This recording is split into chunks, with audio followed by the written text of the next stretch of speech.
Welcome to our channel. నేను మీ లక్ష్మణ్. ప్రస్తుతం మనతో పాటు ఉన్నారు ప్రముఖ సీనియర్ నాయకులు ఎంవి మైసూర్ రెడ్డి గారు. సార్ నమస్తే. నమస్తే. సో దేశం మొత్తం ఆంధ్రప్రదేశ్ వైపే చూసింది. ఈ 2024 ఎన్నికలైతే సో చాలా ప్రతిష్టాత్మకంగా అయితే జరిగాయి. సో మొత్తం మీద మీ అనాలిసిస్ ప్రకారం ఓటింగ్ శాతం పెరగడానికి మహిళలు ఎటువైపు మొగ్గు చూపారంటే మీరు ఏం చెప్తారు? అంటే ప్రభుత్వంలో ఉన్నది వైఎస్ఆర్సీపీ. అవును. ఎక్కడైనా ప్రభుత్వం ఉన్నప్పుడు అసంతృప్తి అనేది నీడలా ఉంటుంది. దానికి తోడు కేవలం సంక్షేమ కార్యక్రమాల వైపే మొగ్గు చూపించారు. అభివృద్ధి గురించి పట్టించుకోలేదు. ప్రజల్లో ఏం అభిప్రాయాలు ఉన్నాయని చూసుకోలేదు. కేవలం సంక్షేమ పథకాలు ఇస్తే మాకు ఓట్లు వస్తాయని. కానీ ఆ సంక్షేమ పథకాల అమలు కూడా 100% ఇవ్వలేరు. ఎవరు కూడా, ఏ ప్రభుత్వం కూడా ఇవ్వరు. ఏదో ఒక 50%, 60% మందికి ఇవ్వచ్చు. ఇచ్చిన వాళ్ళల్లో కూడా వచ్చిన సమస్య ఏమిటంటే నిత్యావసర వస్తువుల ధరలు పెరగడం అయితేనేమి, డీజిల్ పెట్రోల్ రేట్లు దేశంలో ఎక్కడ లేని విధంగా ఇక్కడ ఆంధ్రప్రదేశ్లో ఉండడం వల్ల అవుతున్నాయి. అలాగే మూడోది మంచిదని చెప్పలేను, మద్యపానం మీద రేట్లు అధికంగా ఉండడము, నాణ్యత కూడా లేకుండా పోవడము, వీటన్నిటి వల్ల ఏమైందంటే జనంలో ఒక విధమైన సంక్షేమ కార్యక్రమాలు ఇచ్చిన ఫలితం అంతగా ఆశించిన మేరకు రావటం లేదు. వీటిని దృష్టిలో పెట్టుకొని ఎన్నికలు జరిగినప్పుడు ఈ ఎన్నికలు కొంచెం టీడీపీ జనసేన కూటమి కావడం ఒకటి, అందులో బీజేపీ చేరడంతో ప్రత్యేకత సంతరించుకున్నాయి. 2 వర్గాలు అయిపోయినాయి, ఇంకా వేరే లేదు. ఒక సైడ్ ఎన్డీఏ కూటమి, ఒక సైడ్ వైఎస్ఆర్సీపీ పార్టీ. వీటన్నిటికి తోడు డబ్బు బాగా పంచినారు. దాదాపు 1500 నుంచి 2000 రూపాయలు ప్రతి నియోజకవర్గంలోనూ ఇద్దరు అభ్యర్థులు పంచినారు. అంటే వైసీపీ వాళ్ళు పంచినారు, టీడీపీ వాళ్ళు పంచినారు. కాబట్టి ఎన్డీఏ కూటమి పంచింది కాబట్టి డబ్బు 10% ఇచ్చినారు. ఇచ్చిన దానివల్ల ఓటింగ్ శాతం పెరుగుతుంది, డెఫినెట్గా పెరుగుతుంది. డబ్బు తీసుకున్నాక వచ్చి ఓట్లు వేయాలనేది పెరుగుతుంది. బయట నుంచి కూడా భారీగా తరలి వెళ్ళినారు. అంటే వాళ్ళది నేను డబ్బు అని చెప్పను, కొంచెం ప్రభుత్వం మీద వ్యతిరేకతతో ఎక్కువ మంది పోయి ఓట్లు వేసినారు. పోయి ఇక్కడ నుంచి వెళ్ళిన వాళ్ళు ఎక్కువ మెజారిటీ ప్రభుత్వానికి వ్యతిరేకంగా ఓట్లు వేసినారు. ఈ శాతం పెరగడానికి కారణం ఏమంటే డబ్బు ప్రాధాన్యత సంతరించుకుంది. కానీ ఇంకొక మాట కూడా వినిపిస్తుంది, 5 సంవత్సరాల నుంచి ప్రజలు ఒక భయానిక పరిస్థితిలో బతికారు, అది ఓటు రూపంలో వాళ్ళ కోపం అంతా చూపించారని చెప్పి బయట వినిపిస్తున్నమాట. అంటే జనరల్గా ప్రభుత్వం మీద ఉన్న వ్యతిరేకత, కోపం అనేదని నేను అన్ను, కానీ ప్రభుత్వం మీద వ్యతిరేకతతో పాటు డబ్బు పంపిణీ చేయడము వల్ల అందరూ ఓటింగ్లో పాల్గొన్నారు. మహిళలు కూడా బాగానే పోయి ఓట్లు వేశారు.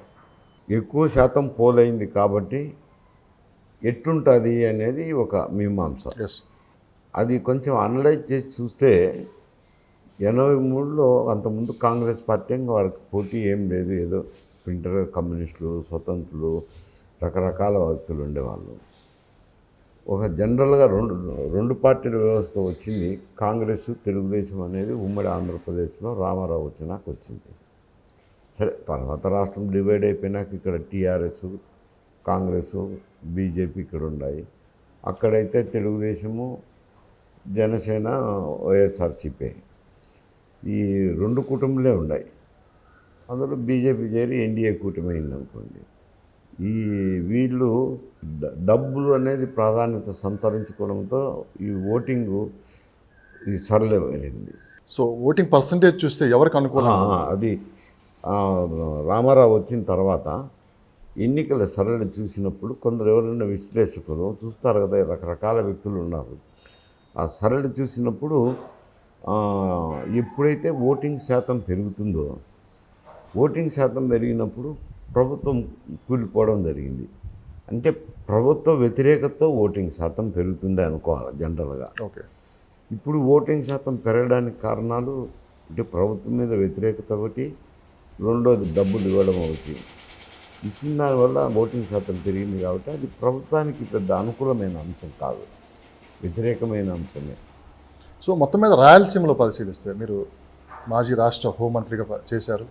రాయలసీమలో ఈసారి ఓటింగ్ ఎలా జరిగింది అనుకోవచ్చు? ఎటువైపు ప్రజలు మొగ్గు చూపారంటే మీరు రాయలసీమ అని ప్రత్యేకం ఏమి లేదు, కానీ మొదటి నుంచి అన్ని సర్వేలు రాయలసీమలో వైఎస్ఆర్సీపీకి కథ అనుకూలంగా ఉంది అని చెప్పి కూడా మొదటి నుంచి చెప్తూనే ఉన్నారు.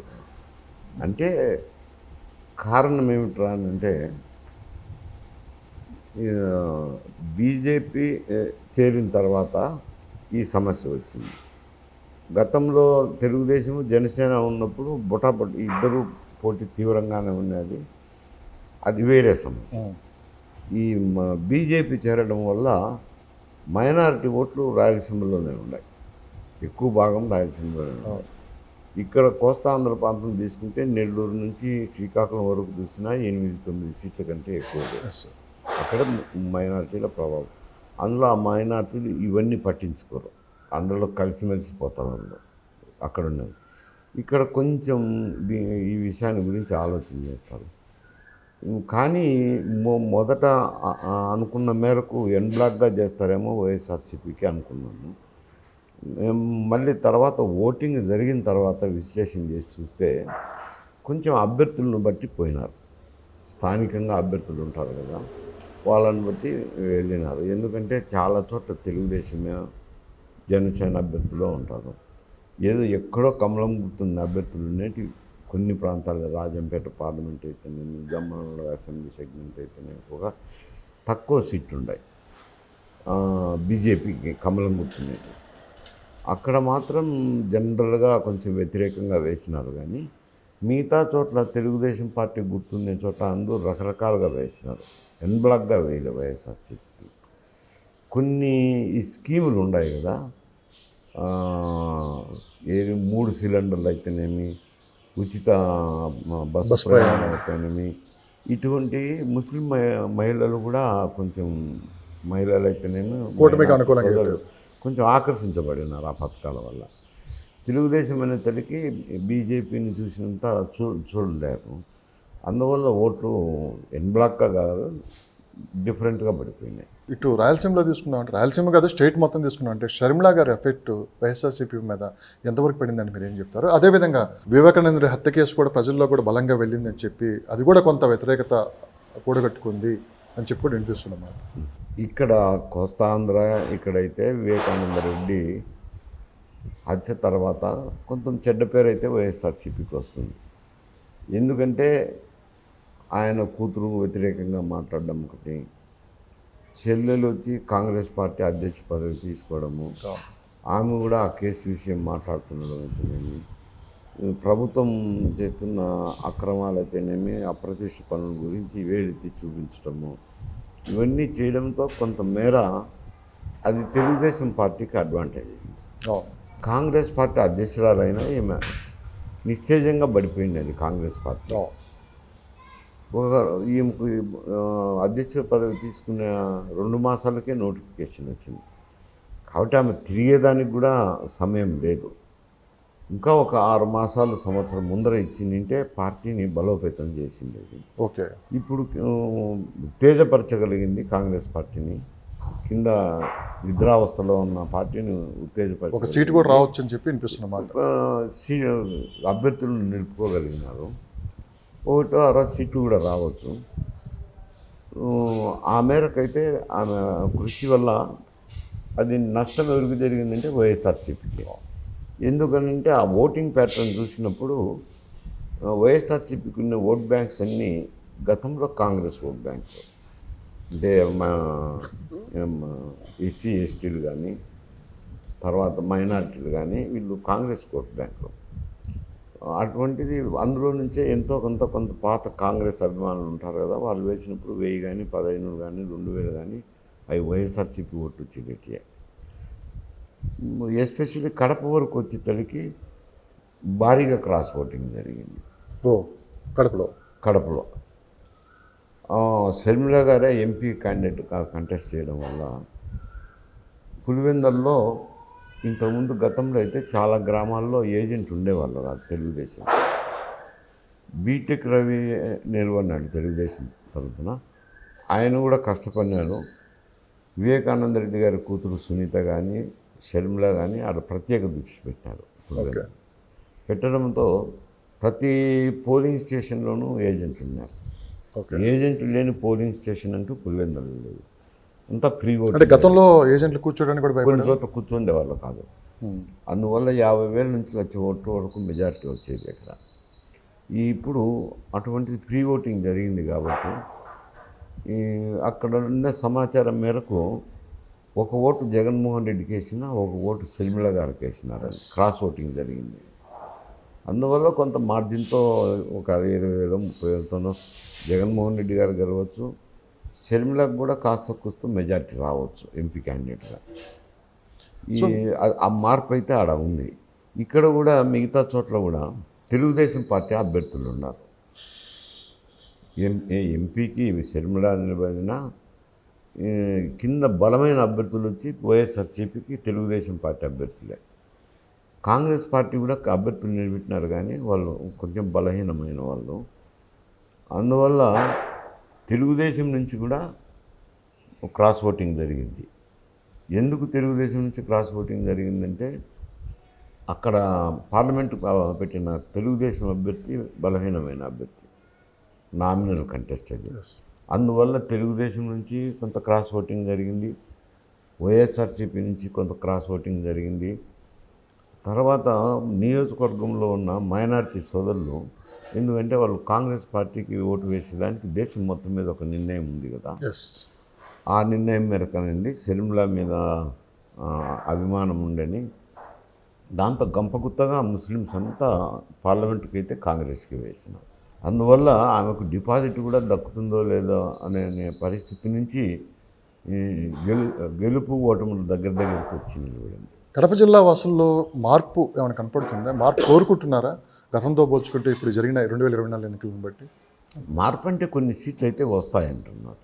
4-5 సీట్ల వరకు అంచనాలు. కడప జిల్లాలో ఎప్పుడు వార్ వన్ సైడే ఉంటుంది, కానీ ఈసారి అలా పరిస్థితులు లేదు. వన్ సైడ్ ఎప్పుడు లేదు. 4-5 సీట్లలో అయితే గెలుపుకు అవకాశాలు ఉన్నాయి అంటున్నారు. సో మీకున్న సమాచారం ఈ బీజేపీది అలయన్స్ లేకపోతే ఖచ్చితంగా ఒక 2-3 సీట్లు వచ్చింది ఎక్స్ట్రా. కానీ బీజేపీ అలయన్స్ లేకుండా ఈ 2024 ఎలక్షన్ చేయడం కష్టమని భావించే బీజేపీని కలుపుకున్నారు. అదే ఈరోజు ప్లస్ అయిందని చెప్పి కూడా పెద్ద ఎత్తున చర్చ నడుస్తుంది.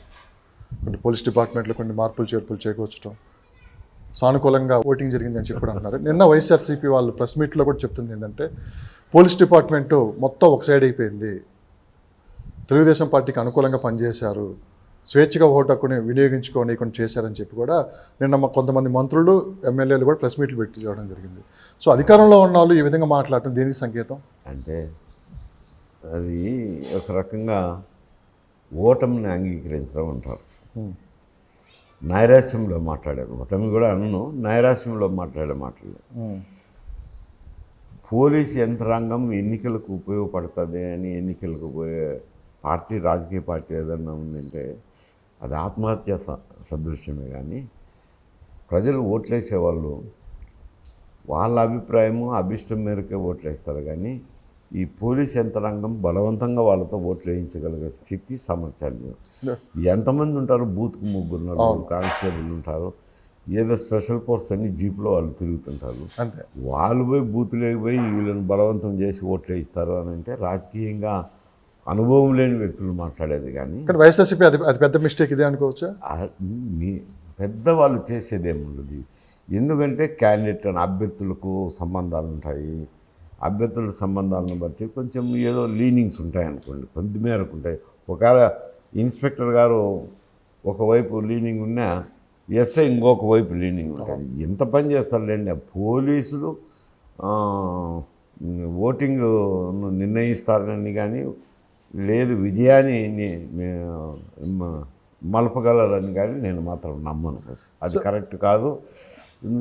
కాకపోతే ఒకవేళ బీజేపీ వచ్చి ఎన్డీఏలో చేరింది కాబట్టి తెలుగుదేశంకు నష్టం లేకుండా ఉండొచ్చు. కానీ ఎందుకంటే లా అండ్ ఆర్డర్ మిషనరీ ఒకవేళ ఎన్నికల కమిషన్ చేతిలోకి వెళ్ళినా చీఫ్ మినిస్టర్ అపాయింట్ చేసిన వాళ్ళే కదా ఉండేది. ఆడ ఎస్పీ ర్యాంక్ నుంచి చీఫ్ మినిస్టర్ అపాయింట్ చేస్తారు. ఒకవేళ డిఎస్పి కింద ఎస్ఐలు మాత్రమే ఎస్పీ చేసుకుంటాడు, ఇన్స్పెక్టర్లను డిఐజీ చేసుకుంటారు. అక్కడ ఏదైనా హోంమంత్రి 1-2 అడిగితే చేస్తారు. గతంలో అయితే డిఎస్పీలను హోంమంత్రి కింద దగ్గరనే జరుగుతుండేది. ఇప్పుడు ఆ డిఎస్పీలు కూడా చీఫ్ మినిస్టర్లే చేస్తున్నారు. కాబట్టి యంత్రాంగం అంతా లా అండ్ ఆర్డర్ మెషినరీ యంత్రాంగం అంతా చీఫ్ మినిస్టర్ చేతుల్లో. కానీ ఇక్కడ ఒక పాయింట్ సార్, మీరు హోమ్ చీఫ్ మినిస్టర్ ఉన్నప్పుడు వాళ్ళు తెలుగుదేశంకు చేసినారు అని వైఎస్ఆర్సీపీ ఆరోపణలు చేయడం అర్థం లేదు.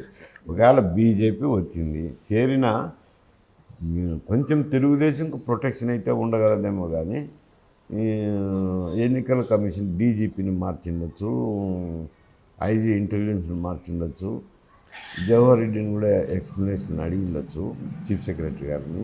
ఇవన్నీ ఎంత మేరకు పనిచేస్తాయి, కొంతమేరకు పనిచేస్తాయి, కానీ వల్లపక్కరంగా ఒక సైడ్ చేయకుండా కొంచెం జాగ్రత్తతో చేసేదానికి పనికొచ్చేటే. కానీ వాళ్ళు అటు తెలుగుదేశంను జనసేన ఎన్డీఏ కూటమిని గెలిపిస్తారనే దానికి లేదు, ఇటు వీళ్ళని గెలిపిస్తారనే దానికి. సార్ మీరు హోంమంత్రిగా చేశారు ఉమ్మడి ఆంధ్రప్రదేశ్లో.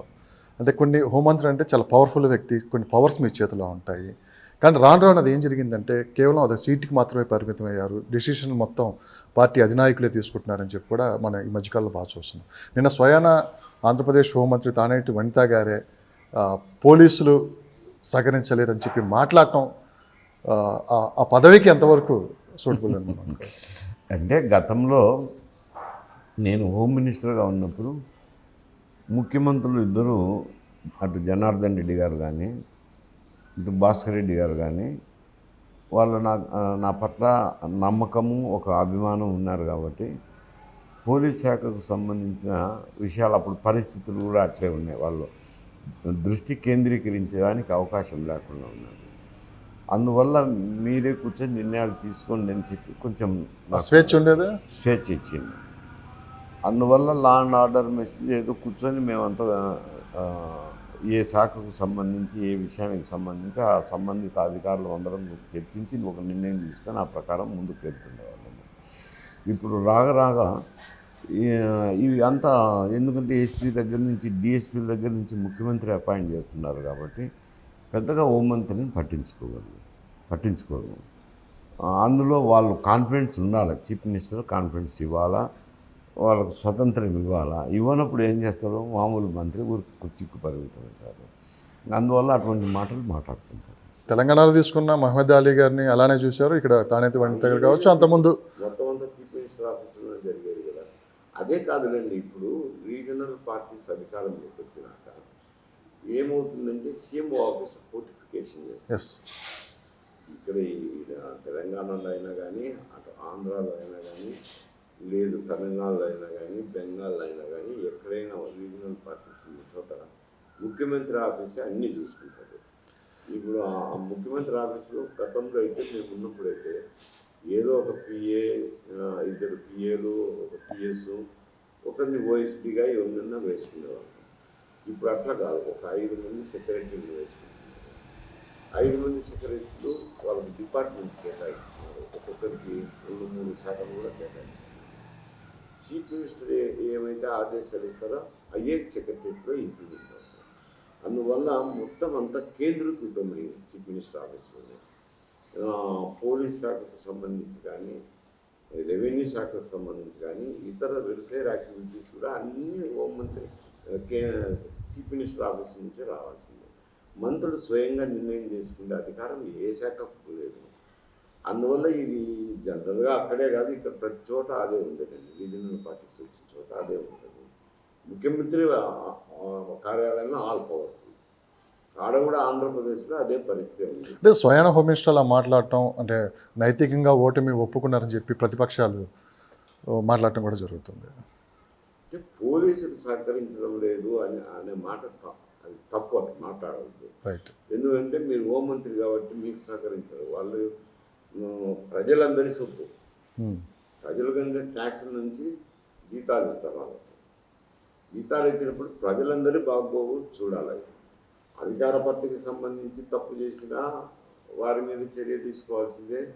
ప్రతిపక్ష పార్టీకి సంబంధించిన వాళ్ళు ఏదైనా యాక్షన్ చేసినా వాళ్ళ మీద చర్య తీసుకోవాల్సిందే. అంతేగాని ఒక హోంమంత్రిగా ఉండి ఆ, నాకు సహకరించలేదని చెప్పడం మాత్రం తప్పు అంటాను. సార్ పరిజ్ఞానం లేక మాట్లాడిన మాట. సార్ వై నాట్ 175 బల్లా గుద్ది మరీ చెప్పారు జగన్మోహన్ రెడ్డి గారు. లాస్ట్ ఎన్నికలకు వచ్చే టయానికి అసలు ఈ రాష్ట్రంలో ఎన్నికలు సజావుగా జరిగే అవకాశం అయితే నాకు కనిపించట్లేదు అనే దగ్గరికి వచ్చేసారు. అతి కొద్ది గ్యాప్లోని ఇదంతా ఎందుకు సార్ ఇంత వ్యతిరేకత అనేది ఈ మధ్యకాలంలో ఇంత రావటం ఏంటి? అంత కాన్ఫిడెంట్గా ఉన్న వ్యక్తి లాస్ట్కి మనం గెలుస్తామా లేదా అనే దగ్గర పడిపోయారంటే ఏంటి దీనికి? అంటే 175 అనేది ఎవరు నమ్మలేదులేండి.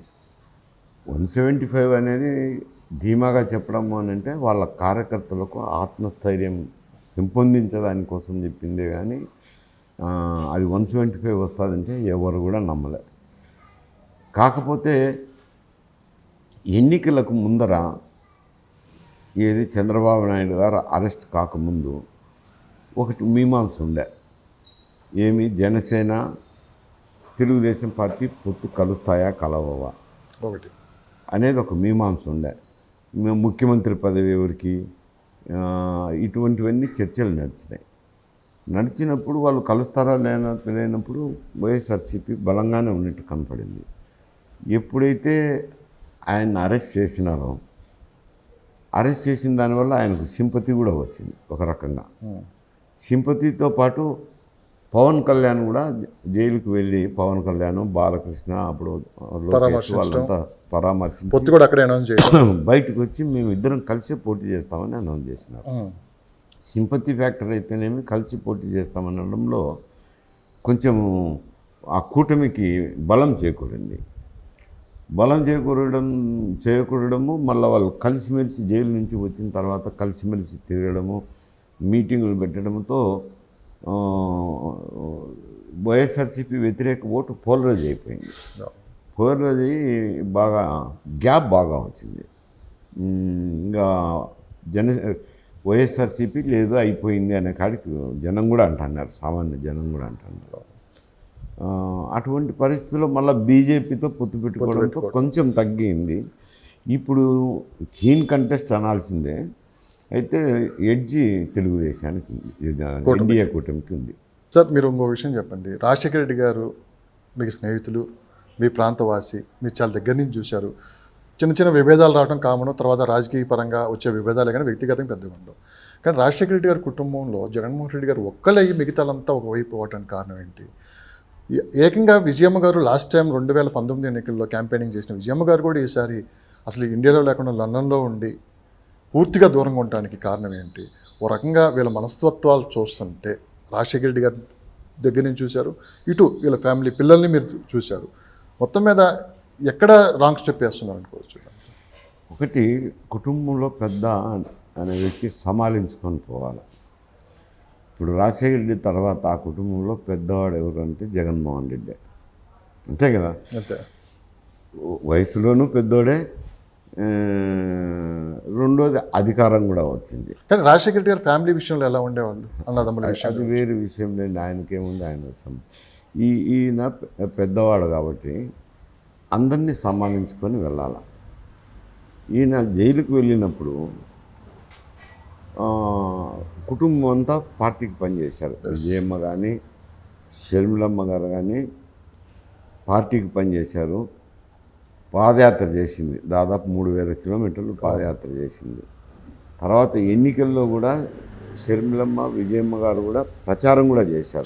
జగన్తో పాటు సమానంగా ప్రచారం చేశారు జనంలోకి వెళ్ళి. ఆ ఎన్నికలు అంత సానుభూతి రావడానికి కారణం కూడా ఓ రకంగా చేసిన తర్వాత, సరే గెలిచిన తర్వాత, ఎన్నికల్లో గెలిచిన తర్వాత, ముఖ్యమంత్రి అయిన తర్వాత, పార్టీని 1.5 కాలం మోసిన తర్వాత ఒకవేళ రాజకీయాల్లో ఇంట్రెస్ట్ లేకపోతే అది వేరు సమస్య. మా అన్న అయినాడు, నాకు రాజకీయాలతో అవసరం లేదని వాళ్ళు ఇంట్లో కూర్చుంటే అది వేరు విషయం. ఆమెకు కూడా రాజకీయాల్లో ఉండాలనే కోరిక ఉంది. ఆ కోరిక ఉన్నప్పుడు ఆమె కోరికను కూడా సంతృప్తిపరచాల్సిన బాధ్యత ఎవరి మీద ఉంటుంది? జగన్మోహన్ రెడ్డి. ఆమెను ఎక్కడో ఒక చోట సమితి స్థానంలో, నేను ముఖ్యమంత్రి అయినాక ఆమెను కూడా ఎక్కడో ఒక చోట రాజకీయంగా ఆమెకు కూడా కొంత గౌరవం ఇచ్చి సముచిత స్థానంలో కూర్చోబెట్టిండాల్సింది. ఆ పని చేయకపోవడం తప్పు జగన్మోహన్ రెడ్డి అవుతుంది. సరే, ఆస్తి పంపకాల విషయంలో కూడా కొద్ది తగాదాలు ఉన్నాయని పత్రికల్లో కూడా వచ్చినాయి కదా. అదేదో అక్కడ జరగడము, ఇడుపులపాయలో జరగడము అవన్నీ బహిరంగమైనాయి. కానీ ఆ ప్రాంతవాసిగా మీకు ఎక్కువ తెలుసు. ఉంటాయి కదా, ఏదో ఆశించుకుంటారు. ఆశించుకున్నప్పుడు కొంచెం సర్దుబాటు ధరలో వ్యవహరించి అది కూడా సర్దుబాటు చేసుకొని కుటుంబాన్ని అంతా ఐకమత్యం చేసుకోవాల్సిన బాధ్యత జగన్మోహన్ రెడ్డి మీద ఉంటుంది. అట్లా లేకుండా మీ ఇష్టం ఏమైనా ఏం చేసుకుంటారో చేసుకోకండి అన్నప్పుడు ఇటువంటి సమస్యలు ఉత్పన్నమవుతాయి. అందువల్ల ఆమె కూతురికే మద్దతు పలకడం అయితే జరుగుతుంది. విజయమ్మ గారు ప్రతి విషయంలోనూ జరుగుతుంది, చూస్తున్నాం కదా. వీడుపాయలైనా నిన్న ఎలక్షన్లో కూడా ఆమెకు మద్దతు ఇమ్మని చెప్పి సందేశం పంపించడము. ఒకవేళ ఇక్కడ కుమారులు ఉన్నారనే బాధ ఉండినా కూతురికే కొంచెం ఇబ్బందుల్లో ఉందని మద్దతు ఆమెకి ఇస్తుంది. అది జరగకుండా చూసుకోవాల్సిన బాధ్యత ఆయన మీద ఉంది, కానీ వేరే వాళ్ళని అనడం కూడా అర్థం లేదు. ఇప్పుడు ఏ స్థాయికి పోయినాయనంటే అవి సర్దుబాటు చేయలేని స్థాయికి పోయినాయి. ఎందుకంటే ముందైతే తెలంగాణలో పెట్టింది ఆమె వైఎస్ఆర్సీపీ, అక్కడేం పెట్టలేదు. అటువంటి సమయంలోనే సర్దుబాటు చేసుకుండాల్సింది. అది పోయి ఇప్పుడు ఏ స్థాయికి పోయిందంటే అక్కడే ఆ రాష్ట్రంలోనే పెట్టింది. కాంగ్రెస్ పార్టీకి అధ్యక్షురాలైనారు, తిరుగుతుంది, కాంగ్రెస్ పార్టీలో తిరుగుతుంది, విమర్శలు చేస్తుంది. చంద్రబాబు నాయుడు స్థాయి కంటే కూడా ఎక్కువ విమర్శలు చేస్తుంది కాబట్టి ఇంకా అది పాయింట్ ఆఫ్ నో రిటర్న్కి పోయింది. కానీ వైఎస్ఆర్సీపీ వాళ్ళు చంద్రబాబు నాయుడే ఇవన్నీ చేపిస్తున్నారు, కుటుంబాన్ని కూడా విడగొట్టారని చెప్పి వైఎస్ఆర్సీపీ నాయకులు అంటున్నారు. అంత మాత్రం నాయకుడు ఆయన కాదు. ఆయన మాట ఆ కుటుంబం కూడా వినేవారు కాదు. వాళ్ళ నిర్ణయాలు వాళ్ళవి, నేను నమ్మనండి. అది ఏదో అపవాదు నింద మోపడానికేనే, ఏదో రాజకీయంగా ఆరోపణలు చేసేది దాంట్లో భాగంగానే చేస్తుంటారు. కానీ ఆయన ఆ కుటుంబాన్ని తీర్చగల స్తోమత కానీ, ఆ తర్వాత పిసిసి అధ్యక్షులుగా జయించగల స్తోమత కానీ, పార్టీ ఇక్కడ తెలంగాణలో పెట్టించడం కానీ ఇవన్నీ చేయిస్తారు అని అంటే చేయించగలుగుతాం. ఏకంగా కుటుంబాన్ని కూడా దూరం పెట్టడం వల్ల రాష్ట్రంలో చూసే ప్రజలకు కూడా కొంత నమ్మకం కోల్పోతారని తెలిసి కూడా జగన్మోహన్ రెడ్డి గారు ఎందుకు వన్ సైడ్గా వెళ్ళిపోవడం జరిగింది? అది నువ్వన్నమాట కరెక్టే. ఎందుకంటున్నాను అని అంటే ఇంట్లోనే ఆయన సర్దుకోలేకపోతే మనం ఇంత రాష్ట్రాన్ని ఎలా పాలించగలుగుతారు అనేది ఎవరికైనా కలుగుతుంది కదా. ఒక శాసనసభ్యుడైనా కానీ ఆయన ఇంట్లోనే పరిస్థితులు బాగలేనప్పుడు, ఆయన ఇంట్లోనే పరిస్థితులు సర్దుకోలేనప్పుడు ఈయన మనకేం ఎమ్మెల్యేగా చేస్తారు, మనకేం పనులు చేస్తారని తీర్పు ఇస్తారు. ఈయన ముఖ్యమంత్రిగా ఉండి ఇంట్లో ఇటువంటి సంఘటనలు జరిగితే ఇంట్లోనే సర్దుకోలేకపోతే మనకేం చేస్తారు అనేది అపవాదం అయితే వస్తుంది తప్పకుండా. దానివల్ల జరిగే నష్టం ఎన్ని కారణాలు, అటు కుటుంబంలో జరిగే సంఘటనలు అయితేనేమి, పరిపాలన వల్ల అయితేనేమి, ఎన్ని రకరకాల సంఘటనల వల్లనే వైనాట్ 175 నుంచి ఈ దినం గెలుస్తామా లేదా అనే మీమాంసలోకి పడిపోయినారు అంట. అంటే అవినాష్ రెడ్డిని అంత వెనకేసుకొని రావడానికి ఏంటి అంత బలమైన కారణం? దానివల్లనే కుటుంబ సభ్యులు కూడా జగన్మోహన్ రెడ్డి గారికి దూరం అయ్యారు అంటున్నారు. అవినాష్ రెడ్డిది అంటే అది నష్టం జరుగుతున్నా కూడా అయినా కానీ అవినాష్ రెడ్డి వైపు నిలబడ్డారు జగన్మోహన్ రెడ్డి గారు. ఇప్పుడు అది కుటుంబంలో ఏం జరిగిందో నేనైతే కూడా చెప్పలేను, ఎందుకంటే ఎక్కడో జరిగే సంఘటనల గురించి చెప్పలేను. కాకపోతే సిబిఐ అయితే విచారణ చేసి భాస్కర్ రెడ్డి గారిని, అంటే అవినాష్ రెడ్డి తండ్రి గారిని, అవినాష్ రెడ్డిని ముద్దాయిలుగా చేర్చినారు, అరెస్ట్ చేసినారు, ఏదో బెయిల్ మీద వచ్చినారు. ఇచ్చినాక కేసుతో అంతో ఎంతో సంబంధం ఉన్నట్లే కదా. ఉన్నప్పుడు ఇక్కడేమో బాబాయ్, వాళ్ళు కూడా బాబాయిల కిందకే లెక్క వస్తారు. ఎందుకంటే కాకపోతే చిన్న ఆయన పెద్ద నాయన కొడుకులు, రాజారెడ్డి గారి తండ్రి, భాస్కర్ రెడ్డి గారి తండ్రి, వాళ్ళు చిన్న అన్నదమ్ముల బిడ్డలు కాబట్టి ఒకవేళ అవినాష్ రెడ్డి భాగవతం తెలిసినప్పుడు అది ఏదైనా పిలిచి కూర్చోబెట్టి మాట్లాడాల్సింది. ఇటువంటి ఆరోపణలు వస్తున్నాయి, బాగుండదు, పార్టీకి చెడ్డ పేరు వస్తుందని ఏదన్నా కార్యక్రమం చేయించిండాల్సింది. రాజీనామా ఇప్పించడమో ఏదో చూసి ఎన్నిక రాకుండా ఒక 6 మాసాల ముందో 7 మాసాల ముందో జైలుకు పోయినప్పటికి ఎన్నికలకు 6 మాసాలే కదా ఉన్నది. అటువంటి సమయంలో రాజీనామా చేయించింటే ఇంత వచ్చేది కాదు. ఆ టికెట్ ఇచ్చే విషయంలోనూ మళ్ళీ ఆయనకే ఇవ్వడము, ఇవన్నీ ఎందుకు అంత ఒత్తాస పలుకుతున్నారు? దర్యాప్తులో సహకరించడం లేదు, కేసు జరపనీయడం లేదని సునీత గారు కూడా ఆరోపణలు చేస్తున్నారు. సరే అవి ఎంత మేరకు ఉన్నాయి, సిబిఐ మీద ఆయన ప్రభావం ఎంత ఉంటుంది అనేది నేను చెప్పలేను. కానీ ఈ సంఘటనల వల్ల ఎందుకంటే అతను పూర్తిగా ఒత్తాసు పలుకుతున్నారేమో అవినాష్ గారికి అనేది ఒక అభియోగం వచ్చేదానికి అవకాశం ఉంది. అది రాకుండా చూసుకోవాల్సిన బాధ్యత కానీ ముఖ్యమంత్రి. అవినాష్ రెడ్డి గారు మీరు అన్నట్టు పార్టీకి దూరం పెట్టినా కానీ రాజీనామా చేయించినా కానీ అది నేరం ఒప్పుకున్నట్లే కదని చెప్పి కూడా మళ్ళీ అదొక ప్రచారం ఉంటుంది. ఎట్లయితుంది ఇప్పుడు అరెస్ట్ అయిన తర్వాత మోరల్గా ఫీల్ అయ్యి రాజీనామా ఇవ్వచ్చు కదా, దానికి ఏముంది పెద్ద విషయం.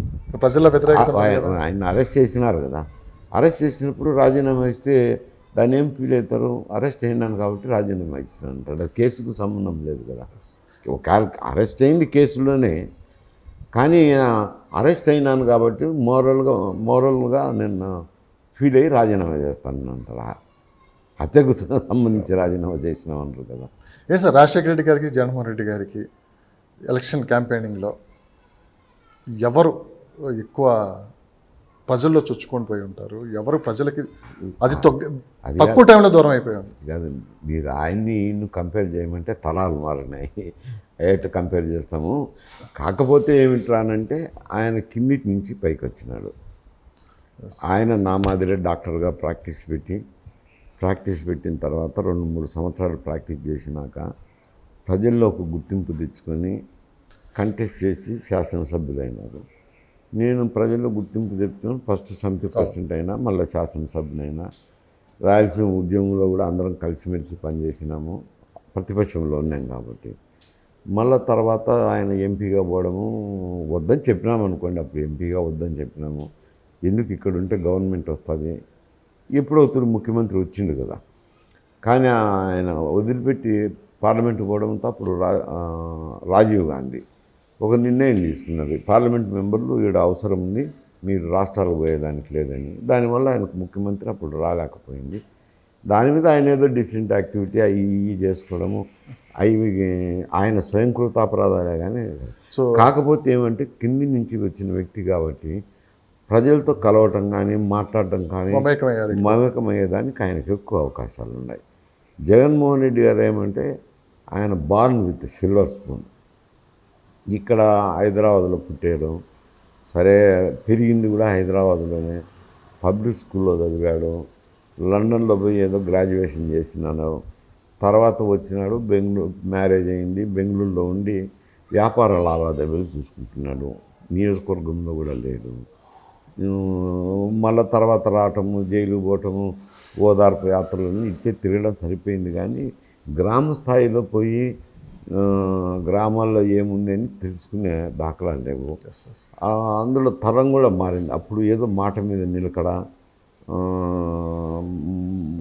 మేము కూడా నాయకులం కూడా నమ్మిన ప్రజలకు సహాయం చేయడం, రాజకీయాల వరకు ఉండేది కానీ వ్యక్తిగతంగా. ఇప్పుడు ఏమైంది అంటే అంతా వ్యాపార దృష్టి వచ్చి చేరింది, డబ్బులు ఇవన్నీ మాయమైపోయినాయి. ఇప్పుడు పరిస్థితులు వేరు, అప్పుడు పరిస్థితులు వేరు కాబట్టి కంపేర్ చేయాలి. సార్ ఒక ప్రశ్న అడిగితే మీరు సూటిగా సమాధానం చెప్తారనుకుంటున్నాను. 75 సంవత్సరాల ముసలోడు అని చెప్పి చంద్రబాబు నాయుడిని అధికార పక్షం అంటే 75 సంవత్సరాల నవ యువకుడు ఆంధ్రప్రదేశ్ సీఈఓ అని చెప్పి తెలుగుదేశం పార్టీ కావచ్చు, చంద్రబాబు నాయుడు మద్దతుదారులందరూ కూడా ఆయన కొనియాడుతూ ఉంటారు. ఈసారి 2024 ఎలక్షన్లో ఒంటి చేత్తో ఆయన దాదాపు 96 మీటింగ్లో, అది నడి ఎండలో ఆయన ప్రచార క్యాంపెయినింగ్ అయితే నిర్వహించారు. ఓ రకంగా చంద్రబాబు నాయుడు కష్టం అందరూ చూశారు, ప్రతిపక్షాలు ఉన్న ఎన్డీఏ కావచ్చు, జనసేన కావచ్చు. అందుకే ప్రతిసారి పవన్ కళ్యాణ్ గారు కూడా చంద్రబాబు నాయుడిని కొనియాడుతూనే ఉంటారు. చంద్రబాబు నాయుడు గారిని చూస్తుంటే ఏమనిపిస్తుంది సార్, ఈ 70 సంవత్సరాల వయసులో కూడా నేను ఈ విధంగా కష్టపడ్డాను? 75 సంవత్సరాలు రాజకీయాల్లో పెద్ద వయసు కాదు కదా. ఒకవేళ 80-85 సంవత్సరాలు దాటితే కొంచెం ఇబ్బందే. కానీ అంటే అది అధికార 75 సంవత్సరాల్లో ఇప్పుడు నేనైతే ఒకవేళ నన్ను ఎన్నికల్లో నిలబడమని అన్నారు. కాకపోతే నాకుండే సమస్య ఏమంటే తిరిగేటి ప్రచారానికి ఇబ్బంది లేదు, కానీ కొంచెం డబ్బు నాకు సమస్య. అది సమస్య ఎందుకంటే 30 కోట్లు 40 కోట్లు ఖర్చు. ఏ పార్టీ నుంచి ఆఫర్ వచ్చింది మీకు? మా వాళ్ళు నాయకులు, గ్రామ స్థాయి నాయకులు నిలబడాల. పార్టీ ఏముందండి, ఎవరు అడిగినా ఇస్తారు. కానీ ఒత్తిడి చేస్తే ఈ డబ్బు ప్రభావం ఉంది కాబట్టి ఇది నాకు అలవిగాని సమస్య అని చెప్పి నేను సాధించుకున్నాను. ఉండింటే అయితే నేను తిరగాల్సిందే కదా, రెయిన్బోలు 45 రోజులు. నాకు కూడా 75 సంవత్సరాలే కదా. అది రాజకీయాల్లో ఉన్నాక 75 సంవత్సరాలు పెద్ద సమస్య కాదు, తిరగచ్చు, తిరిగేదానికి ఉంటుంది. ఈ ఇబ్బంది లేని సమస్య కూడా అదేం పెద్ద సమస్య కాదు. ఆయన 75 అంటే కొంచెం వయసు మళ్ళినారు అనుకోండి, ఆయన తిరగడంలో అంత కష్టంతో కూడుకునే పని, తిరిగేదానికైతే. కానీ గతంలో ఏ ముఖ్యమంత్రితో ఎదుర్కోలేని సమస్యలు ఈసారి చంద్రబాబు నాయుడు ఎదుర్కొన్నారు. అందుకే ఆయన అంత కసిగా ఎలక్షన్ క్యాంపెయినింగ్లో కావచ్చు ప్రజల్లో కొంత మార్పు తీసుకొని వచ్చారంటారు.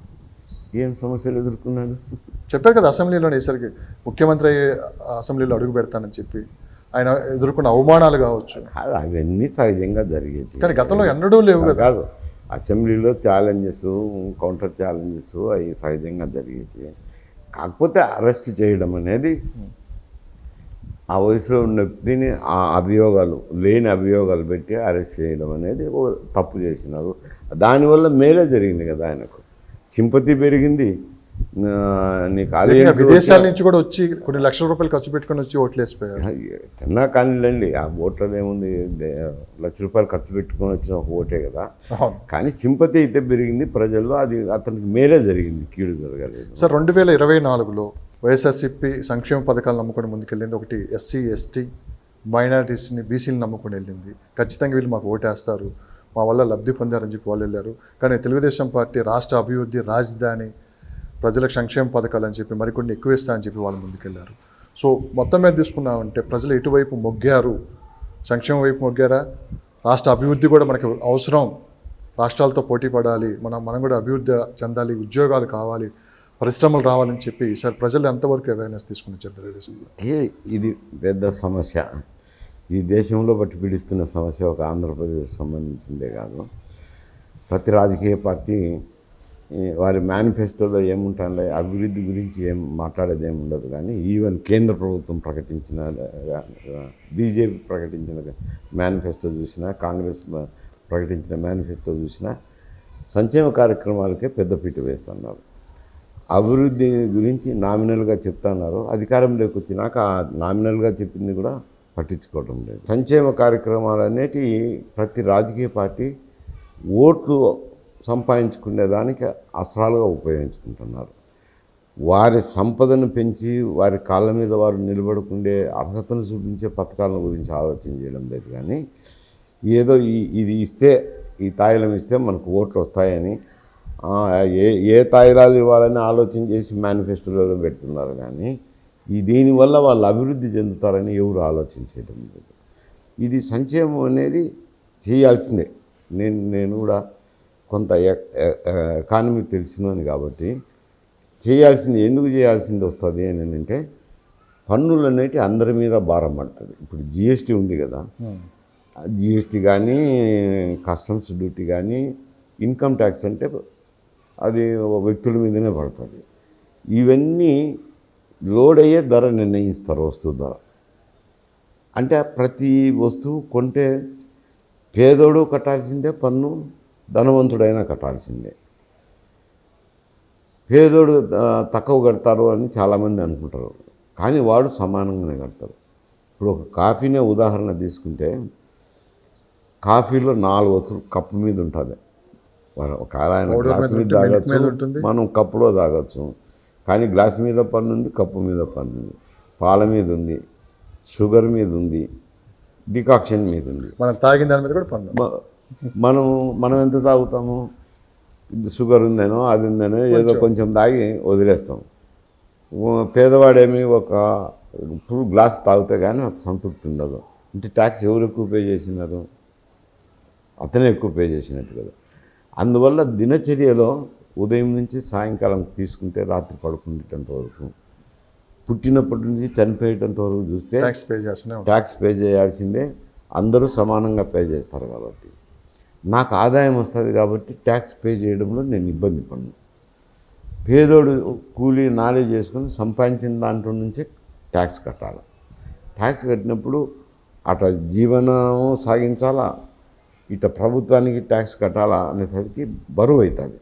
బరువు అయినప్పుడు ప్రభుత్వము ఊతం ఇవ్వాలి. ఎగ్జామ్షన్ ఇవ్వలేదు, ట్యాక్స్లో ఎగ్జామ్షన్ ఇవ్వలేదు కాబట్టి ఊతం ఇవ్వాలి. కాబట్టి కొన్ని సంక్షేమ కార్యక్రమాలు చేపట్టాల్సిందే. అవి ఏ విధంగా ఉండాలంటే, అవి వారి అభివృద్ధికి కాంక్షించేట్టుగా ఉండాలి. ఆ సంక్షేమ కార్యక్రమం అట్లా కాకుండా ఇప్పుడు ఏమైంది ఏంటంటే ఏ తాయిలం ఇస్తే మాకు ఓట్లు వస్తాయో అని ఆలోచన చేసి అటువంటి తాయిలాలు ఇచ్చి సంక్షేమ కార్యక్రమాలు చేపట్టడం అది రేపు దేశ భవిష్యత్తుకు కానీ రాష్ట్ర భవిష్యత్తుకు కానీ మంచిది కాదు అని అంటాను. కొంచెం అభివృద్ధిని కూడా సమపాలనలో తీసుకురావాల్సిందే. అభివృద్ధి సంక్షేమము రెండు సమపాలనలో రెండు కళ్ళంటి సమపాలనలో ఉంటే రెండు కళ్ళ మాదిరి ఉంటే అప్పుడు ఆ రాష్ట్రం బాగా పైకి వస్తుంది, అభివృద్ధి చెందుతుంది, పేద ప్రజలు కూడా అభ్యున్నతి. ఈ విషయంలో ఆంధ్రప్రదేశ్ ప్రజలు ఎంత స్పష్టంగా ఉన్నారంటే అభివృద్ధి సంక్షేమం రెండు విషయంలో ఈసారి ఓటింగ్ జరిగింది కదా 2024 అభివృద్ధి అనేది లేదు, కేవలం బటన్లో నొక్కడము నాకు ఓట్లు వస్తాయని కొని కూర్చున్నాడు అంతే కదా. అంతకంటే మించి జరిగింది ఏం పరిపాలన ఏముంది? సామాన్య పరిపాలన సాధారణ పరిపాలన సాగింది. కేవలం బటన్ నొక్కటం మీ అకౌంట్లో డబ్బులు పడతా అన్నారు, కానీ ఈసారి ప్రజలు సరైన వాళ్ళకే బటన్ నొక్కారా? సరైన వాళ్ళకే బటన్ నొక్కారా? అది నేను అది ఎంపిక కానీ గ్రౌండ్ లెవెల్లో ఏం జరుగుతుంది అనేది కొంత ఇన్ఫర్మేషన్ అయితే మీ దగ్గర ఉంది. కాదు ఎందుకంటే గ్రౌండ్ లెవెల్లో ఎంపిక పథకానికి కావాల్సిన యోగ్యుల్ని ఎంపిక చేసే చోట అవి ఎవరున్నా సహజంగా జరుగుతాయిలేండి. జగన్మోహన్ రెడ్డి గారిని అనాల్సిన అవసరం లేదు, చంద్రబాబు నాయుడు అనాల్సిన అవసరం లేదు. ఎంపిక చేసేవాళ్ళు అక్కడ అధికార యంత్రాంగం ఉంటారు. తర్వాత సర్టిఫికెట్లు ఇచ్చేవాళ్ళైనా కానీ లబ్ధిదారులు కూడా కరెక్ట్గా ఇవ్వరు కదా. కొన్ని తప్పుడు పత్రాలు పెట్టడము, ఏదో ఒక విధంగా ఒక స్కీము సంపాదించుకోవాలని తాపత్రయం ఉండడం వల్ల కొన్ని జరగచ్చులేండి. జనరల్గా ఇచ్చినాక లబ్ధి అయితే వాళ్ళకి చేకూరుతుంటుంది. కానీ ఇప్పుడు చేరకుండా పోయే పరిస్థితి లేదు, ఎందుకంటే డిజిటలైజేషన్ వచ్చింది కాబట్టి బటన్ నొక్కుతూ వాళ్ళ అకౌంట్లో పోయి చేస్తాను. వాళ్ళు కూడా అకౌంట్లు ఓపెన్ చేసుకుంటున్నారు కాబట్టి పెద్ద సమస్య లేదు. సరే ఫైనల్గా అంటే నువ్వు అనేది మధ్యస్థం మనుషులు తింటారు కదా అనేది అది జరిగేదానికి అవకాశం ఉంది. అది చంద్రబాబు నాయుడు ఉన్నా జరగదు, జగన్మోహన్ రెడ్డి ఉన్నా జరగదు. 2024 మొత్తం ఎలక్షన్లు మొత్తం కుల రాజకీయాలు చుట్టే తిరిగాయి. దాని ఎఫెక్ట్ ఈసారి స్పష్టంగా కనపడబోతుంది అంటున్నారు. కుల రాజకీయాలు ఆంధ్రప్రదేశ్ మీద ఎంతవరకు ఎఫెక్ట్ చూపిస్తున్నాయి? భవిష్యత్తులో ఇది ఎటువంటి పరిణామాలకు దారితీసే అవకాశం ఉంది? ఇది కొందరు ఊకదంపుడు ఉపన్యాసాలు మాట్లాడేది కుల రాజకీయాలని. ఇప్పుడు కులం అనేది ఉంటుంది కాదనడం లేదు, కానీ ఇప్పుడు ఏదో జనసేన పెట్టినారు కాబట్టి కాపు సామాజిక వర్గము, తెలుగుదేశం పార్టీ ఉంది కాబట్టి కమ్మ సామాజిక వర్గము, ఏదో జగన్మోహన్ రెడ్డి గారు క్రిస్టియన్ అయినా కానీ ఏదో రెడ్లు చేస్తున్నారు అనేది ఒక అభియోగం అయితే ఉంది. మిగతా కులాలకు ఏం సంబంధం ఉంది? ఎన్ని కులాలు ఉన్నాయి? కాకపోతే వాళ్ళు కూడా మేము కూడా అధికారంలో ఉండాలనే తపన ఉంది. ఇతర బీసీలకు అయితేనేమి ఇతర అయితేనేమి మేము పరిపాలనలో భాగస్థులం కావాలనే తపన ఉంది. అటు ఏ కులానికి ఆ కులము డిమాండ్స్ ఉన్నాయి. మా కులం తరపు నుంచి ఎంతమంది ఎమ్మెల్యేలకు ఇచ్చారు, మాకు ఇంత పర్సంటేజ్ ఓట్లు ఉన్నాయి, మా కులం తరపున ఎందరికి ఇచ్చినారు అన్నారు. అది న్యాయం కోరడం కానీ అది కులాలుగా విడిపోవడం కాదు కదా. న్యాయం కోరడం కిందకి వస్తుంది, కానీ అందరికీ సమాజంలో ఉన్నప్పుడు అన్ని కులాలకు ప్రాతినిధ్యం ఊహించాలి కదా. ఆ మాదిరి చూసుకోవాలి, కానీ ఆ మాదిరి చూసుకోకుండా కులాలు అభిప్రాయాలు వచ్చినాయి. 2024 బీసీ జాపం చేశారు జగన్మోహన్ రెడ్డి గారు, మరి బీసీలు ఈసారి ఎటువైపు ఉన్నారు అంటే నేను అది జనరలైజ్ అయిపోయింది. ఇప్పుడు బీసీలు ఏసీలు అని చెప్పలేం కదా, జనరలైజ్ అయిపోయింది. కానీ కొంచెం ఎస్సీల్లోనూ అంత జగన్మోహన్ రెడ్డి వైపు ఎక్కువ ఉంటుంది.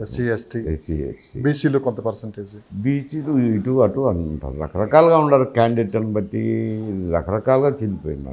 అది ఒక ఐకమత్యంగా ఒక చోటుకు వస్తుంది.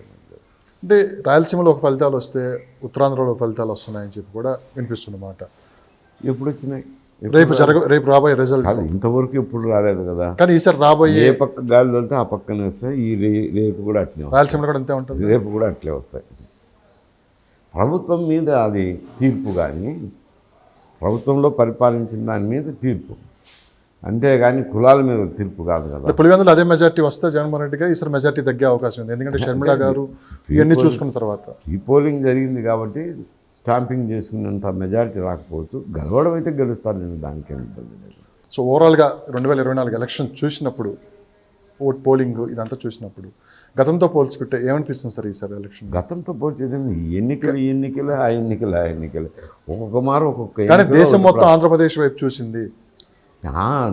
దేశం ఏం చూసింటుందిలే కానీ ఆంధ్రప్రదేశ్ పట్ల మీరు చూస్తూనే ఉన్నారు కదా సార్. తాడిపత్రిలో గొడవలు ఎలా జరిగాయి, పల్నాడు జిల్లాలో ఎలా గొడవలు జరిగాయి, అటు విజయవాడలో గొడవలు ఎలా జరిగాయో అవి వేరు సమస్య. ఇప్పుడు ఈ ఎన్నికలను దేశం అంతా చూస్తుందని కాదు, ఇవి జరగాల్సినవి జరిగినాయి, అది ప్రభుత్వం మీద తీర్పిస్తారు. ఆ సంఘటనల గురించి మీరు ప్రస్తావించినారు కాబట్టి, తాడిపత్రిలో జరిగిన సంఘటన అయితేనేమి, మాచల్ల ఏరియాలో జరిగిన సంఘటనలు అయితేనేమి, తిరుపతిలో అయితేనేమి, ఇవన్నీ ఇప్పుడు జరిగేటి ఎలక్షన్లో సర్చార్జ్డ్ అట్మాస్ఫియర్ ఉంటుంది, ఉద్రేకం ఉంటుంది, గ్రూపులు ఉంటాయి, ఈ రకరకాల వ్యక్తులు గుమికూడుతుంటారు. ఎవరో ఒకరు ఏదో ఒక చిన్న పని చేస్తే దానికి రెచ్చిపోయి ఏదో ఒక తగాదు. సోషల్ మీడియా అలా ఉంది మనకి. సోషల్ మీడియాలో కారణం అని చెప్పలేను, అక్కడలోనే జరుగుతుంటాయి చెదురుముదురు సంఘటనలు. కాకపోతే ఇక్కడ ఒక వైఫల్యాన్ని చూడాల్సింది ఉంటుంది. ఏమిటానంటే ఇప్పుడు పోలీస్ యంత్రాంగం కానీ, రెవెన్యూ యంత్రాంగం కానీ, ఎన్నికల యంత్రాంగం కానీ అంతా ఎన్నికల కమిషనర్ చేతిలో ఉంటుంది. ఎన్నికల కమిషనర్ చేతిలో ఉన్నప్పుడు పైన ఢిల్లీలో ఎన్నికల కమిషనర్ ఉంటాడు, ఇక్కడ ఎన్నికల కమిషనర్ ఉంటాడు. ఉన్నప్పుడు ఈ పోలీసు యంత్రాంగము ఇటువంటి ముందే కొంచెం జాగ్రత్త చర్యలు తీసుకొని, ఇద్దరు అభ్యర్థులు ఉంటారు, తాడిపత్రిలో ఘటనే ఉంది, ఉండినప్పుడు ఇద్దరు సమానమైన పరిస్థితులు. అటువంటిప్పుడు ఒక డిఎస్పీనో ఎవరన్నా పోయి ఏమీ లేకుండా చూడండి, బాధ్యత మీది అని ఇద్దరికి నచ్చజెప్పి వచ్చి ఉండాల్సింది. ఏమన్నా సమస్యలు ఉంటే చెప్పండి, మేము పరిష్కారం అని తగు జాగ్రత్తలు తీసుకుండాల్సిందే. అంటే ముందు జాగ్రత్త చర్యలు అంటారు. ఉదాహరణకు చెప్పాను, అట్లా మాట్లాడడం కానీ, ఇద్దరు పార్టీలతో మాట్లాడడం కానీ, గ్రూపులతో మాట్లాడడం, ఎక్కడైనా గ్రామంలో ఉన్న పెద్దలతో మాట్లాడడం కానీ, అవి ముందు జాగ్రత్త చర్యలు తీసుకోవడంలో వైఫల్యం చెందినారు. వైఫల్యం చెందినందువల్ల ఈ ఘటనలు జరుగుతున్నాయి. ఇప్పుడు ఏమంటే ఇద్దరి నుంచి ఆరోపణలు ఎదుర్కోవాల్సింది వస్తుంది. తెలుగుదేశం వారు ఏమంటున్నారు, అధికారంలో ఉన్నారు కాబట్టి వారు మా మీద దాడి చేసినారు అని, వైఎస్ఆర్సీపీ వాళ్ళు దాడి చేసినారు. ఇప్పుడు వీళ్ళు ఏమంటున్నారు, వీళ్ళందరూ బీజేపీ అక్కడ ఉంది కాబట్టి బీజేపీ పోయినారు, మా మీద దాడి చేస్తున్నారని వైసీపీ వాళ్ళు అంటున్నారు. అందులో అది ప్రముఖంగా కొట్టొచ్చేదంటే ముందు జాగ్రత్త చర్యలు తీసుకోవడంలో పోలీస్ యంత్రాంగం వైఫల్యం చెందింది అనేదే ఈ సంఘటనలకు పునరావృతం. పవన్ కళ్యాణ్ గారు ఈసారి ఎన్ని సీట్లు కొట్టబోతున్నారు, ఎంత బలంగా ప్రజల్లోకి 2024 ఎన్నికల్లో వెళ్ళారంటే ఏం చెప్పారు? ఆయన ఒప్పుకున్నారు కదా, సీట్లు పంపిణీ అయిపోయినాయి కదా, సీట్లు పంపిణీ చేసుకున్నారు కదా. ఏదో 4 సీట్లు పార్లమెంటు సీట్లు, ఒక 20 19 అది జరిగింది. ఎన్ని సీట్లు గెలవబోతున్నారు? సీట్లు ఇన్నని నేను అట్లా చెప్పగలను, ఎందుకంటే గతంతో పోల్చుకుంటే కొంత మెరుగైన ఫలితాలు వస్తాయి. నేను ఎప్పుడు సర్వేలు చేయలేను. జనరల్గా 10 మందితో ఎవరైనా నాయకులతోనో వాళ్ళతోనో వీళ్ళతోనో మాట్లాడిన విషయాలను దృష్టిలో పెట్టుకొని మాట్లాడుతాను. ఇన్ని సీట్లు అంటే అది సర్వేలు చేసిన వాళ్ళు అయితే ఇన్ని సీట్లు అని చెప్పగలుగుతారు. ఆయన తెలుగుదేశం పార్టీతో సమానంగా గెలుస్తారు, గెలిచేదానికి ఇబ్బంది లేదు. ఓకే, ఎందుకంటే కొంచెం గాలి వాళ్ళ వైపు ఉంది కాబట్టి, ఎడ్జ్ ఉందని చెప్పాను కదా. కొంచెం ప్రభుత్వం మీద వ్యతిరేకత ఉండడం వల్ల అయితేనేమి, సామాజిక వర్గం కూడా ముందు అయితే లుకలుకలు ఉన్నాయి, కానీ మనకు ఇన్ని సీట్లేనా, ముఖ్యమంత్రి లేదా, ఇతర రకరకాల అభిప్రాయాలను వాళ్ళ నాయకులు వ్యక్తం చేయడం జరిగింది. అవన్నీ ముందుగా జరిగాయి. తర్వాత ఉన్న పరిస్థితులను ఆయన వివరించడం అయితేనేమి, కార్యకర్తలను కలవడం అయితేనేమి, మళ్ళీ కలిసిపోవడమే, ఇద్దరు కలిసి తిరుగుతుండడము, సమానమైన గౌరవ ప్రతిపత్తులు ఇస్తుండడం వల్ల ఆ సమస్య సమసిపోయి ఇప్పుడు కన్సాలిడేట్ అయింది. కానీ అధికార పక్షం ఎన్ని కుయుక్తులు చేసినా కానీ ఈసారి ఎటువంటి రాంగ్ డెసిషన్ తీసుకో, ప్రభుత్వ ఓటింగ్ చీల్చమని చెప్పి పవన్ కళ్యాణ్ అన్నారు. అదే మాట మీద లాస్ట్ వరకు నిలబడి అటు బీజేపీ కావచ్చు, ఇటు జనసేన, తెలుగుదేశం పార్టీ 3 ఒక తాటిపైకి వచ్చి ఎలక్షన్ నడిపించింది అనుకోవచ్చు కదా. కలిసి పని చేసుకున్నారు కదా. అదే ఇప్పుడు ఎందుకంటే ఆ గతంలో కమ్మ సామాజిక వర్గానికి, కాపు సామాజిక వర్గానికి కొంత తగాదాలున్న విషయం, ఆ విషయాన్ని కూడా ఒక మార్పు కొందరు నాయకులతో ప్రస్తావించండి. ఇది ఉంది కదా, ఎట్ట కలిసిపోతారు. కానీ ప్రతిసారి 3 పెళ్లి ఎట్ట కలిసిపోతారని అంటే, గత లోకల్ బాడీ ఎలక్షన్స్ ఉన్నాయి కదా, అప్పుడు కలిసినప్పుడు వైఎస్ఆర్సీపీకి వ్యతిరేకంగా గవర్నమెంట్ ఉన్నది కదా, గవర్నమెంట్ కింద జరిగేది కదా లోకల్ బాడీ ఎలక్షన్స్ అంటే. మెజారిటీ యంత్రాంగం అంతా పోలీసులు కానీ, రెవెన్యూ సిబ్బంది కానీ, యంత్రాంగం అంతా అధికార పార్టీకి సపోర్ట్ చేస్తారు. ప్రతిపక్షంలో లోకల్ బాడీ ఎలక్షన్లో గెలవాలంటే కొద్దిగా క్లిష్టమైన సమస్య. అది ఎవరు వచ్చినా కానీ అదే జరుగుతుంటుంది కండి. అటువంటి సమయంలో కొంత కమ్మలు, కాపులు కలిసి వైఎస్ఆర్సీపీకి వ్యతిరేకంగా అభ్యర్థులు పెట్టినారట. పెట్టడం వల్ల ఆ సంఘీభావం అయితే వచ్చింది, కింద ఓటు ట్రాన్స్ఫర్ అవుతుంది అని కూడా చెప్పింది. ముద్దుగాడు పద్మనాభం ఇలాంటివి అయితే అక్కడ నడవలేదండి. వాళ్ళు ఐసోలేట్ అయిపోయినారు కదా, ముద్రగడ పద్మనాభం కానీ హర్రామ్ జోగే గారు కానీ ఏదో మాట్లాడినారు. ఇప్పుడున్న జనరేషన్ యూత్ వైఎస్ఆర్సీపీలో పోయి చేరిన తర్వాత కొంచెం చెడ్డ పేరే వచ్చింది కదా. నేనేం సోషల్ మీడియాలో అందరూ చూస్తాను కాబట్టి కామెంట్లు అందరూ పత్రికల్లో వచ్చిన మా వార్తలను చూసి కొంచెం మంచి పేరు అయితే లేదు కదా. యంగ్స్టర్స్ కాబట్టి అంటే వారికి కాదు, ఆ సామాజిక వర్గంలో కొంచెం చెడ్డ పేరు. అందరం ఒక సైడ్ పోతుంటే మాకు ముందు నడిపించాల్సిన వాళ్ళు మీరు ఇటువంటి తప్పుడు పని చేయడం మంచిది కాదా అనే అభిప్రాయం ఉంది ఆ సామాజిక వర్గం. చంద్రబాబు నాయుడు గారికి ఒక బ్రహ్మాస్త్రం దొరికింది చివరి ఒక నెలలో. ఇది ప్రజల్లోకి చాలా బలంగా వెళ్ళిపోయింది. మీ భూముల మీద, మీ పాస్ పుస్తకాల మీద జగన్మోహన్ రెడ్డి గారు బొమ్మ ఏంటి, సరిహద్దుల్లో రాళ్ల మీద జగన్మోహన్ రెడ్డి గారు బొమ్మ ఏంటి అని చెప్పి కూడా ఒక పెద్ద ఎత్తున ప్రజల్లోకి తీసుకుని వెళ్ళారు. అది సామాన్యుడికి కూడా, అంటే ఒక అరెకరం ఉన్నోడికి కూడా దాని గురించి ఏం జరుగుతుందని ఆలోచించి భయానికి లోనయ్యారు. అది కాస్త ఓటింగ్ శాతం పెరగడానికి కూడా కారణం అని చెప్పి కూడా ప్రభుత్వ వ్యతిరేక ఓటు కూడా పెరగడానికి కారణం అని చెప్పి కూడా అంటున్నారు. ఇది ఎంతవరకు నిజం? ఇప్పుడు భూమి అంటేనే ఎవరికైనా ఎమోషనల్ అటాచ్మెంట్ ఉంటుంది. తన ఆస్తి తన హక్కుగా ఫీల్ అవుతారు.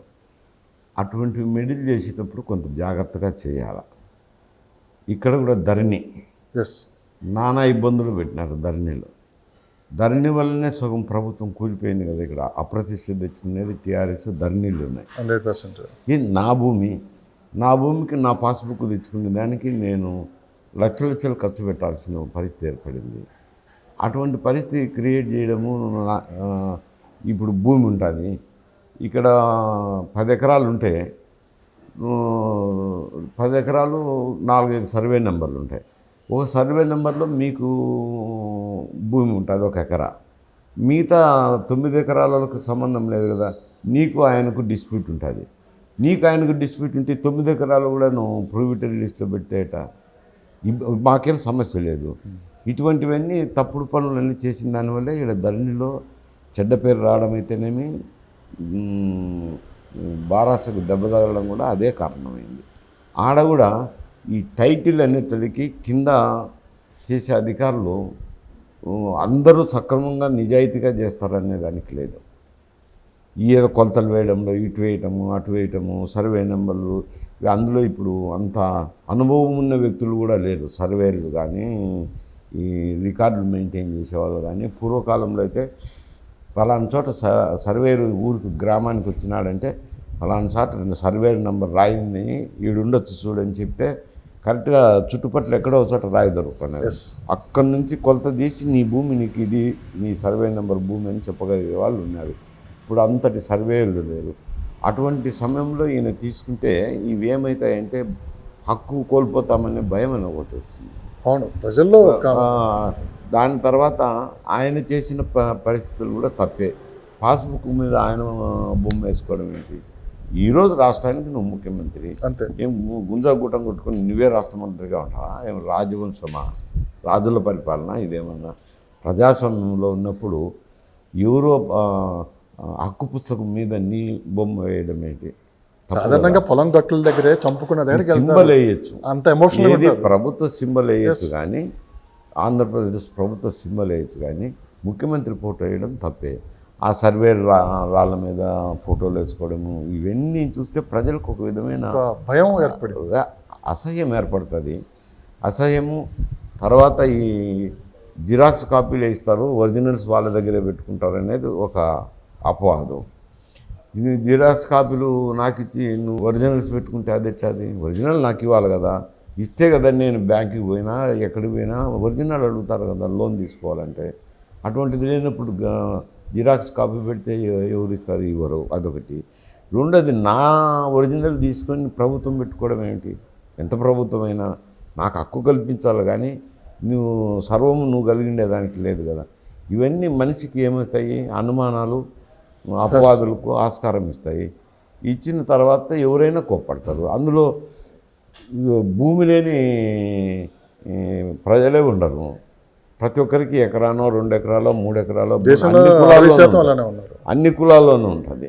ఉండేదే నిజమే మీరు అన్నట్లు. అన్ని కులాల్లో ఏది ఎస్సీల దగ్గర నుంచి ఒక ఎకరం 2 ఎకరాలు పై సామాజిక వర్గం వరకు ప్రతి ఒక్కరికి ఉంటుంది. ఉండినప్పుడు భూమి మీద టైటిల్ కోల్పోవడం అంటే ఎవరు అది ప్రైవేట్ వ్యక్తి చేతుల్లో పెట్టడం ఆ, ఎంతవరకు ఇవన్నీ చేయడం అది మంచిది కాదు. ఇక్కడ ధరణి పెట్టడం మంచిది కాదు, అక్కడ అలాంటి టైటిలింగ్ మంచిది కాదు. అది డెఫినెట్గా ప్రభుత్వం మీద రియాక్షన్ వస్తుంది. తప్పదు. అది ఒక అస్త్రం అవుతుంది తెలుగుదేశం పార్టీ. అస్త్రమైంది ప్రజల్లో కూడా చాలా బలంగా చొచ్చుకొని వెళ్ళారు. తీసేస్తాడు కదా, ఇది ఈ పీడంతా పోతుంది కదా అని అనుకుంటారు కదా ఎవరైనా. ఆయన ఈ మాట చెప్పినాక రేపు వచ్చినాక తీసేయాల్సిందే కదా, తీసేస్తే ఎవరి భూములు వాళ్ళకు ఉంటాయి, ఇంక ఇబ్బంది లేకుండా పోతుంది కదా అనుకుంటారు. అందులో అవినీతి, ఎంఆర్ఓల ఆఫీసులో అవినీతి ఒకటి ఉంటుంది. ఏమి డబ్బు ఇవ్వకపోయినా వీనికి ట్రాన్స్ఫర్ చేసే పరిస్థితులు వచ్చినాయి. కానీ రేపు ఎన్నికల ఫలితాల తర్వాత ఈ ఉచిత పథకాలు ఎంత ప్రమాదకరం అని కూడా ఆ విషయం రాజకీయ పార్టీలకు తెలిసి వస్తుందా? ప్రమాదకరమైనది. ఇప్పుడు ఆ ట్రెండ్ నడుస్తుంది. అది ఎకనమిస్ట్గా నేను చెప్పాను అంత మంచిది కాదని, కానీ నేను కూడా కొంత మేరకు ఉండాలనేది అయితే చెప్పినాను కదా. పూర్తిగా వద్దని నేను చెప్పలేదు కదా, అవసరం మేరకు ఉండాలి. కాదు, వాడు పన్ను కడతాన్నాడు కాబట్టి వానికి కూడా ఊతం ఇచ్చేదానికి సంక్షేమ కార్యక్రమాలు ఉండాలా. ఇది ఎట్లయిందంటే ఊతం ఇచ్చేదానికి సంక్షేమ కార్యక్రమాలు పెడితే ఎవరు బాధపడరు, ఎవరు విమర్శించరు. ఇది ఏమైందంటే ఓట్ల కోసం సంక్షేమ కార్యక్రమాలు అయినాయి. అది విమర్శ జరుగుతుంది. ఓట్ల కోసం సంక్షేమ కార్యక్రమాలు పెట్టడం తప్పు అంటాను. సార్, రాజధాని అమరావతి విషయం ఈసారి 2024 ఎలక్షన్లో ప్రజలు కూడా రాజధాని మాకు అతి ముఖ్యం, రాష్ట్రానికి తల్లి వంటి రాజధానిని తీసేసి ఈరోజు రాజధాని ఎక్కడో తిప్పుకోవడానికి పరిస్థితిలో ఉందని చెప్పి ప్రతి సామాన్య వ్యక్తుల్లో కూడా ఇది బలంగా ఏర్పడింది. ఆ కసి కూడా ఈసారి ఓటర్ రూపంలో తీర్చుకున్నారని చెప్పి అదేమో నేను నమ్మనులేండి ఆ రాజధాని విషయం. ఎందుకంటే చంద్రబాబు నాయుడు పెట్టిన రాజధానే కాంట్రవర్షియల్. కానీ ఎవరో ఒకరు పెట్టాలి కదా. కాదు, అక్కడ పెట్టిందే కాంట్రవర్షియల్, దాని మీదనే విమర్శలు ఉన్నాయి. ఆయన పెట్టింది మంచి పద్ధతి కాదు కదా. అందరి అభిప్రాయాలు తీసుకొని 3 ప్రాంతాలు అయ్యి, ఆంధ్ర రాష్ట్రం అనేది ఒకటి కాదు. ఎన్ని జన్మలు ఎత్తినా, ఇంకా ఎన్నేళ్ళు పోయినా, ఇటువంటి వాళ్ళు ఎందరు నాయకులు వచ్చినా, జగన్మోహన్ రెడ్డి లాంటి, చంద్రబాబు లాంటి నాయకులు వచ్చినా, నార్త్ కోస్టల్ ఆంధ్రే, కోస్టల్ ఆంధ్రే, రాయలసీమ ఎవ్వరూ మార్పు చేయలేదు. వాళ్ళని అందరినీ ముగ్గురిని అనుసంధానం చేసుకోకొని పోయిన వ్యక్తే మంచి వ్యక్తి అవుతాడు. లేకుండా ఒంటెత్తు పోకల్లో ఎవరు చేసినా చెడ్డ పేరు వస్తుంది. ఇప్పుడు అమరావతి క్యాపిటల్ పెట్టడం అనేది అది ఆయన ఒక సామాజిక వర్గాన్ని దృష్టిలో పెట్టుకొని వాళ్ళకు మేలు చేసేదానికి పెట్టిందే కదా. సరే, ఈయన 3 రాజధానులు చేసినారు, అయినా సక్రమంగా పంపిణీ చేసి ఉండాలా. ఎందుకంటే ఒకప్పుడు రాజధాని అనేది రాయలసీమ ప్రాంతంలో ఉంది, అప్పుడు సాక్రిఫైస్ చేసినారు, ఇక్కడ వచ్చింది. అయిపోయిన తర్వాత అడ్మినిస్ట్రేటివ్ క్యాపిటల్ అయినా కర్నూలులో చిత్తూరులో ఏదో అక్కడో అడ్మినిస్ట్రేటివ్ క్యాపిటల్ అక్కడ పెట్టిండాల్సింది. ఇక్కడ హైకోర్టు పెట్టిండాల్సింది రాజధాని. కాకపోతే అక్కడ భూములు ఉన్నాయి కాబట్టి, వారి వ్యవహారం ఉంది కాబట్టి ఆయన అడ్మినిస్ట్రేటివ్ క్యాపిటల్ వైజాగ్ ఎత్తుకుంది. ఆ వైజాగ్ వాళ్ళు మాకెందుకు ఈ రామాయణం అంతా, మీ గొడవ అంతా అనేది వాళ్ళకేమో అంత ఇంట్రెస్ట్ కూడా లేదు. హైకోర్టు ఇచ్చింటే వాళ్ళు సంతృప్తి పడరు, అడ్మినిస్ట్రేటివ్ క్యాపిటల్ ఇచ్చిందంటే కూడా ఇక్కడ కూడా రాయలసీమలో కూడా సంతృప్తి పడదురు. అప్పుడు ఏం తగరాలు లేకుండా ముందుకు సాగిండేది. అట్లా లేకుండా ఆయన ఇట్లా తినే బదులు ఇట్లా తిన్నాడు. అందువల్ల రేపు అధికారంలో రాగానే రాజధాని అమరావతిని మేము డెవలప్ ఆయన అంటారు, చంద్రబాబు నాయుడు అమరావతి అంటారు, మళ్ళీ ఆ తగాదాలు వస్తాయి, ఇంకా రాయలసీమ గొడవలు ఇంకా ఎన్ని వచ్చేటేలేండి, మళ్ళీ జరుగుతాయంటారా? ఆయన అది ఊరుకోడు. ఆయన ఎందుకంటే భూములు ఆయన వ్యవహారం అమరావతి ఉంది కాబట్టి ఆయన ఊరుకోడు. ఆయన అది చేసి పెడతాడు, అది చేసి పెట్టినప్పుడు ఇక్కడ సమస్యలు వస్తున్నాయి. సరే సార్, మంత్రులు ఎంతమంది ఓడిపోతున్నారు? అది ఎంపిక చేసేటప్పుడే శివరామ కమిటీ రిపోర్ట్లను కొంచెం ఆధారం చేసుకుని న్యూట్రల్ ప్లేస్ ఏదేని ఏదైనా ప్రభుత్వ భూమిని చోట పెట్టింటే ఇంత తగాదా వచ్చింది. వైఎస్ఆర్ కాంగ్రెస్ గవర్నమెంట్లో మంత్రులను చూస్తే మీకు ఏమనిపించింది ఈ 5 సంవత్సరాలు? ఒక మాటలో చెప్పాలి. ఏమని చెప్పమంటారు వాళ్ళ గురించి? వాళ్ళకి లేదని చెప్పేసినాను కదా. అన్నీ సీఎం ఇక్కడే కాదు, ఏది జగన్మోహన్ రెడ్డి క్యాబినెట్లోనే కాదు, రీజనల్ పార్టీస్ ఎక్కడున్నా కానీ, ఎక్కడ అధికారంలో ఉన్నా కానీ సీఎంఓ ఆఫీసే ఫోర్టిఫై అవుతుంది. సీఎంఓ ఆఫీస్ నుంచి అన్నీ వస్తాయి. మంత్రులు డమ్మీలే, ఎమ్మెల్యేలు డమ్మీలే అని చెప్పినాను కదా. అది ఇక్కడే కదా, అన్ని చోట్ల రీజనల్ పార్టీస్ అధికారంలో ఉంది. మెజార్టీ ఈసారి ఓడిపోబోతున్నారు మంత్రులు అని చెప్పి అనిపిస్తున్నమాట. అది జరగచ్చు. ఎందుకంటే పార్టీ ఇప్పుడు ఉన్న వేవ్ లేదు. 2019లో ఉన్న వేవ్ వైఎస్ఆర్సీపీకి ఇప్పుడైతే లేదు, అది వాస్తవం. తర్వాత వీళ్ళు కార్యక్రమాలు చేసిన దాని మీద చాలా మంది మీద చెడ్డ పేర్లు ఉన్నాయి. అటు వేవ్ లేకపోవడము, ఇటు చెడ్డ పేరు ఉండడంతో ఓడిపోయేదానికి అవకాశం ఉంది అంట. అన్ని సర్వేలు వార్ వన్ సైడ్ అంటున్నాయి. మహేశ్వర రెడ్డి గారు ఎటువైపు రేపు అధికారం రాబోతుంది చెప్పమంటే ఏం చెప్తారు? ఒక మాట. అన్ని సర్వేలు ఏం చెప్పినాయి? రకరకాల సర్వేలు ఉన్నాయి. మెజార్టీ సర్వేలు మొత్తం కూటమి అధికారంలో రాబోతుంది.